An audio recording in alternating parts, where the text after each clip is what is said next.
All right, our third speaker in this session is Jason Kahn. And Jason is Chief Science Officer and co-founder of a company called Mightier. And he will be sharing some of his fascinating insights on how we build emotional strength.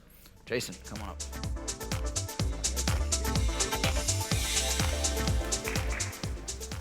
All right, good morning, everyone. Thank you for being here so early. I have to say it's a bit humbling to be here in this city with all of you guys. It's been very inspiring, and then the group itself has been fantastic. So I'm starting this off with a question. What is emotional strength? And it's sort of a funny question because I suspect that every single one of you guys already know what emotional strength is. So for me, it's the ability to stay calm, cool, collected, under whatever chaos and disorder is going on around you. The truth of the matter is that all of us already know this skill. We celebrate it, we know it. So I want all of you guys to just sort of stick with me for a second and just think of a hero of yours. I'm giving you a second. All right, you got it? So I asked my 6-year-old this question, and this was the answer he came up with. All right, so does everyone here recognize this? I take it we do, we're in the Middle East. Is there anyone here who doesn't know who this is? This is usually the Find the Americans test. So it's Mo Salah, he's a soccer player. And I think it's a really good answer, especially from a 6-year-old. You watch this guy play, no matter what's going on around him, he's always cool. He's channeling his emotions, he's making the most of the moment and finding his way through. This is perfect. This is exactly what emotional strength is. So I want to build this skill in everyone, and I want to tell you why it's so important to me. So when we look at children who have high emotional strength, and so that word comes with different definitions. We call it emotional regulation, which is a more technical definition. It's called perseverance, grit, resilience. Children who have these skills, they do better in health, wealth, and love throughout much of their life. Okay? So on the health side, you think through, like much later in life, these people their health outcomes are much better, long later in life. On the wealth, they do better in school. They earn more income later in life. And then even on the love side, so people who have these high emotional skills, this high emotional intelligence, they have longer, deeper relationships, and their divorce rates are lower as well. So with that in mind, to me the question becomes, where do we start and how do we do it? So where do we start as a choice? And a choice that I've personally made is to look towards children. These are kids where their brain is already building in a space where they can build these skills. Its brain is wired through childhood and adolescence to build these skills. And then I choose to work with kids with ADHD, anxiety, autism spectrum disorders, and the like. These are the kids who could use these skills most. Now, on the how to build it, I'm going to talk you guys through that and what we do. And for that, I'm going to go through another thought exercise. I want every single one of you guys to imagine that you've been asked to teach a child how to play soccer. Go back to Mo Salah here. It's actually not that much different than being asked to teach a child how to build emotional strength. So I have a guess of what every one of you would do. And you'd start with a child and put them in front of a soccer ball, right? This makes sense, right? Okay, this is not what we do with the kids with ADHD, anxiety, and the like, right? We take them and we put them in an office, right? So now you're teaching a child how to play soccer in an office. That doesn't make a lot of sense, but it's worse. You're taking a child, you're teaching them how to play soccer in the office, and you're not letting them touch that soccer ball, okay? So you have this child in the office, you have manuals. You read the manual to them. You have them do worksheets. Could you imagine teaching a child to play soccer like this? Hey, fill out this worksheet, let's see how you do. Oh, let's talk about the soccer game that happened 20 years ago. Like maybe this will help. It makes no sense whatsoever, but this is exactly what we do to kids with ADHD. We bring them into the office and we talk to them. They don't get to play with their emotions, they don't get to play with their experience. We just ask them, what were your triggers last week? Look, they know. So in my team and my work, we've synthesized a lot of the work in child development. We've come up with the 4 basic ideas that help kids build these skills. All right, and so I'm going to go through each of these in detail and try to compare it back. So the first of these is explore and play, right? So let's think of that soccer ball. We'll talk about that in a second, but let's think about that soccer ball, right? Child with the soccer ball, kick it. First step, right? Kick it. Kick it, it's hard. Kick it slow. Feel what it feels like. Emotions, it's the same deal. What does it feel like to be hot? What does it feel like to be in the middle? What does it feel like to be low, to be cool? What does it feel like to be angry? What does it feel like to be frustrated? You want to give kids feedback on this, and you want to give them feedback of this in real time. You want them to feel that. You want them to understand what those transitions are. So that's the idea of exploration. That's the idea of playing. And that builds into the next idea, which is being able to build the understanding all for yourself. So I bet most of you in here have played with Legos, and they do a fantastic job at this. But I could give a very different 20-minute lecture where I taught every single one of you how to deep breathe. At the end of the 20 minutes, you would all be very relaxed. Then you would walk out, go get coffee or snacks or whatever at the end. Forget everything I said. You would. So there's an alternative, which is that I could have you guys all build that deep breathing understanding for yourself. And it would work even better if I could do it a few thousand times and have you do that yourself. You could prove to yourself that it works, you could build it up, you could take those skills and make them your own. Then, instead of walking out of this lecture hall and forgetting, the next time you're in the moment, that response will be automatic. You'll be able to do it just like that. You'll be in an argument with someone, you'll be frustrated, you'll be angry, but you'll still be in control. You'll be able to channel your emotions, you'll be able to use them. Third idea is to empower families. So we can still think about soccer in this realm. So I grew up in the United States. It's not going to surprise many of you. I'm not very good at soccer. If I grew up around the Barcelona team, if I grew up in the area, I'd be around that skill much, much more. Okay, same idea with emotional regulation. Same idea with emotional intelligence. If I'm in a family where that skill is valued, recognized, celebrated, I'm going to grow up, I'm going to know that skill. For us, it is vitally important that families know this skill, they know where their kid is growing, and they bring it out for them. And the last one is absolutely the hardest for parents. So I have two kids, they're 6 and they're 3, and it is phenomenally hard to let kids be emotionally messy.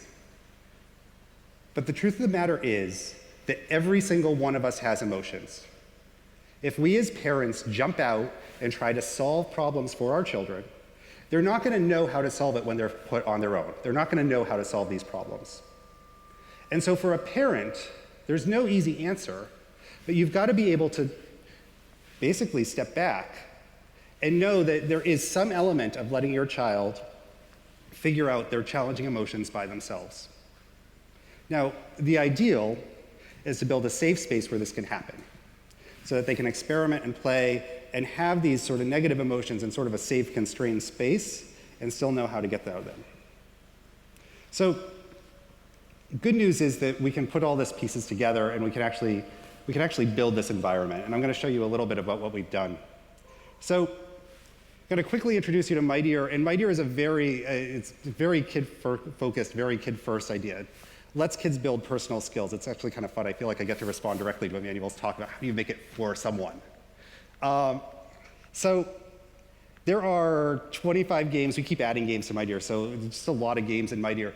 And the idea here is that there are different challenges for different kids. I don't really care which of the games a child likes. It's just play. These are your challenges. You find out. You engage with what's hard for yourself. And then, while you play Mightier, the other key piece is you wear a heart rate monitor. So heart rate monitor, you basically wear an Apple Watch. That heart rate monitor connects your emotions to Mightier. So as you get hot, Mightier knows, and it reacts. As you get cool, Mightier knows, and it reacts. So the thing that's funny about Mightier is that when you get hot, we make the games harder. Most adults don't understand this. They think it's going to frustrate the living daylights out of children. It kind of does, but that's the point. So the idea is it's a safe space. It's games, right? And I'm going to show you how it works. But you then get hot, and you get to figure out, how do I bring myself back down? It's a game. It's okay if you don't figure it out. You just hit the reset button and start again. Kids do this over and over and over again. And with that, they build that automaticity, that muscle memory, so that it keeps happening. So here's a video of it in action. Before I start the video, I'm going to draw your attention to a couple things. So this is one of the games on Mightier. It's called Brick Breaker. You play it on a tablet. You play all Mightier games on a tablet. And the way it works is your job is to, it's called Brick Breaker, your job is to break the bricks by throwing the ball. I want you to pay attention to a couple things on the screen. So first is the clock. So those bricks come down, down, down as you go. And the second up there is called, that thing is called the gizmo up at the top left. And so you're going to watch as the game progresses, the gizmo is going to go higher and higher, and the player is going to get into the red. So that's what's happening now. Playing the game. Okay, player is getting frustrated. This happens to all the kids in the game. As they go, they're in the red. So now the game is getting harder. The clock is running much faster. That's harder. But the player chooses to opt into an activity. They chose to opt into deep breathing. They made that choice for themselves. I don't care how they deep breathe. At the hospital, when I worked at Boston Children's Hospital, we'd teach them 3-3-6 breathing. Breathe in for 3 seconds, hold it for 6 seconds, breathe out for 6 seconds. It works well for me, but doesn't work well for everyone. As a child does that, after they finish, they work on collecting these hot creatures. They're called lavalings. So within the Mightier game, these are the kids' personifications of their hot emotions. And as they work more and more and more, they tame these lavalings, they catch them, they cool them down. And so then they have this record of their ability to stay cool. And it's kind of fun. So kids actually, since we've put this out, kids actually send us lavalings back, and then what we do is we doodle them up and we put them back in the game.